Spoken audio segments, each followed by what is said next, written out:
We have some breaking news that shows what happens when Democrats effectively push back. Donald Trump has been successfully outmaneuvered by Democrats in Illinois and announced that he is backing off the city of Chicago. To talk about this, I'm going to bring in the Secretary of State of Illinois in just one moment. But first, let me lay the groundwork because just 2 or 3 weeks ago, Donald Trump posted this AI image. The President of the United States said Chicago was about to find out why it's called the Department of War. And it's an image of my city where I live and work and run Mockler Media being invaded by our military. Incredibly inflammatory. And now Republicans have the goal to say that Democrats are the inflammatory ones because of some tweet with 0 likes or whatever. But either way, this article reads, Chicago leaders are doing a victory lap on Friday after standing up to President Trump, who said he's backing off Chicago and sending troops to Memphis. Chicago's pushback could be a model for other cities. Here's the reality check. Chicago has seen a nearly 30% reduction in homicides and a 38% reduction in shootings since last year, according to Chicago police data. Pritzker said this is illegal, it's inefficient. He held this press conference where he talked about Charlie Kirk just a few days back, and I'd say he might have had one of the best answers.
Honestly, you couldn't ask for a better response from a Democratic politician. I'm now going to bring in Illinois' Secretary of State to break this all down. I hope you guys enjoy. Drop a like and watch until the end to support. Check this out. I am very proud to be joined today by Illinois Secretary of State, Alexi Giannoulias. How are you doing today, sir? How are you? Thanks for having me, man. Yeah, I always enjoy chatting with you about the more local issues in Chicago, but lately Chicago has been a more national issue as Donald Trump has been directly attacking the city via AI Truth Social posts. We'll get to the national matters in just one second, but let's start a little bit more local. Illinois law prohibits the sharing of license plate reader data for immigration or abortion-related enforcement, yet your office and other offices in Illinois found some really interesting stuff in an investigation. Can you run us through what you found and what the consequences are? Yeah, and frankly, I can't believe this hasn't gotten more national attention. Let me step back. We passed a couple years back the first bill in the country to make sure that automatic license plate reading technology does not track women who come into Illinois for legal abortions or for other legal purposes. This is a huge deal. Automatic license plate readers do provide a service. They help law enforcement with kidnapping victims. They can help with carjacking, stolen vehicles. So there is a use for it. However, we saw this coming. We passed this bill to make sure that law enforcement would not use these for purposes which were not outlined by this legislation. And what we found was that law enforcement from Texas and from Border Patrol was actually reaching out to try and get information from these automatic license plate readers to track people. This is incredibly dangerous. This is like Big Brother on steroids. And so we found this out. We conducted an audit. We're looking into it. We hope other states also pass similar legislation because this is, a huge issue. It's a huge privacy violation in multiple ways. And I guess my question is, what enforcement tools are you pushing for to prevent future abuses like this? Again, we've put in place systems to make sure this doesn't happen. That's why we conducted this audit. That's how we're able to find out this information. We're working with law enforcement here in Illinois to make sure that they do not give this information out. But again, more fundamentally, we have to make sure that these cameras are regulated so that they can't be used for surveillance purposes, to track the data of innocent people. It's horrifying to think that the government can find out when Adam goes to a movie, or where he or she shops, or when you go to visit a friend. And so, especially in light of what's coming out of Washington, D.C., we want to make sure we protect people. And to me, and this is not just a Democrat or Republican issue, everyone universally is horrified by the possibility that their personal privacy and their personal data will be violated. That's why our bill is so important. I'm proud of the work we've done, but we cannot let law enforcement use this for immigration purposes, to track women who are coming to get abortions, or for any purposes outside of what's outlined to keep our roads and highways safe. Yeah, whether you're a Democrat or you're a Republican, you should be protected from any sort of surveillance misuse. And I'm very, very glad that you are leading the charge on that. It's especially crucial at a time when we're seeing more federal posturing towards the city of Chicago. I want to talk a little bit about this because we can all start with the fundamental fact that crime is bad. The goal should be to minimize crime in any way possible through social programs, through funding our police departments. But that's not what Donald Trump is proposing. He's proposing a unilateral illegal occupation of Chicago. First of all, can you run me down how you think J.B. Pritzker the governor, has responded thus far?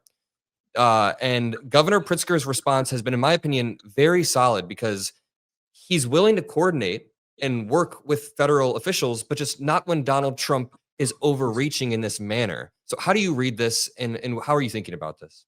Well, first of all, I give our governor a lot of credit. He's trying not to be partisan. He's saying, let's solve crime. Let's improve public safety in Chicago and throughout the state of Illinois, but let's do it in ways that actually move the needle. Let's use data. Let's make sure we do it in an efficient manner. And having the military roam the streets of Chicago does not create safety.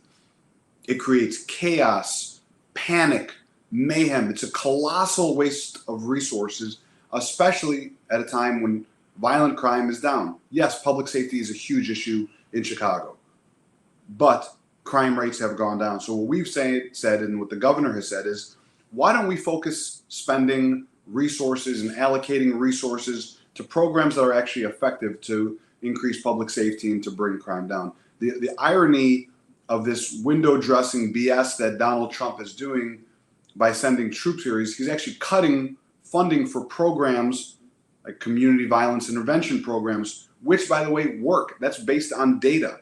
Violent crimes have gone down, especially in these targeted communities. Carjackings have gone down, especially some of the work that we do with our task force that looks at stolen vehicles, carjackings. To give you an idea, in 2021, there were about 1,800 carjackings. This year, we were at about 300 because of the work that we're doing, using data, using innovative technology, working with law enforcement and insurance companies, the private sector, to bring these rates down. And yet they're cutting funding for the programs that work just so he can do this nonsensical, dangerous window dressing of having troops storm up and down downtown Chicago, which is complete bullshit and does nothing to make our streets safer. Yeah, my team and I did the math, and California spent $120 million on the National Guard deployment that happened when Donald Trump did that a few months ago. And that $120 million would be enough to fund about 1,200 officers for a year in Chicago. This is obviously a hypothetical. The money doesn't translate from state to state. But the point is, the money spent on this can be used in way more efficient means. Of course. The indicators of crime are, social programs or wealth inequality, never how much military is deployed in a city. I want to ask, what was your reaction when you saw that AI image Trump posted of Chicago literally as a war zone? I don't even know how to put it into words. It's crazy. And so as someone who has grown up in the city, who lives in the city, who's raising his family in the city, I care deeply about it. And so obviously I've got a lot of pride in my hometown, but also it's dangerous, it's reckless, it's stupid, it's offensive. Again, the decisions that I make as an elected official, and I'm proud of this, it's based on data. It's based on numbers. It's not my ideology that I don't want the National Guard here. It's as you mentioned, a colossal waste of resources that could be better spent implementing programs that actually move the needle, that actually help out, which have proven to help out. So at the same time, they're cutting these programs.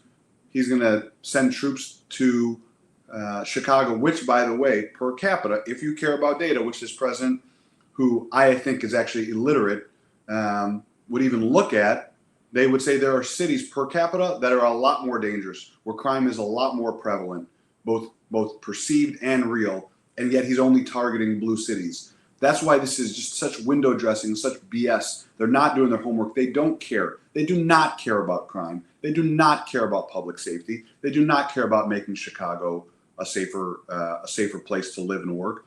What they care about is control. What they care about is bullshit optics. And what they care about is fear and keeping people where they want them to. The other point that I think the governor has done a really good job of making, the troops themselves, the National Guard troops themselves, they were not trained to roam the streets and pick up garbage and do all this nonsense that Donald Trump wants them to do. They are offended by this too. We've spoken to them. We've spoken to police. They don't want to be here either. That's not their job. So let's focus on programs that actually help move the needle. Let's increase public safety. Let's bring crime down through mechanisms like our task force, which has a track record of recovering stolen vehicles, of reducing violent carjacking, and there are plenty of programs that do that. So I keep on trying so hard to find something that I agree with Donald Trump on. I want to. I'm rooting for something just so I don't have to go to bed fucking livid every night. And I cannot. He does the opposite of every single thing that I think would make us a better city, better state, better country, better democracy, better planet. And I hope today something happens or he proves me wrong. Thank you, Secretary. Just know that we appreciate all of the work you and the governor do. The on-the-ground work, the investigations that you guys conduct into these license plate readers, all of this stuff is incredibly important. Donald Trump thinks he can override that with executive power, but he can't. You guys are doing the real work. So again, thank you. And I'd love to have you back on soon. Thanks, brother. Great to see you. Great to see you as well.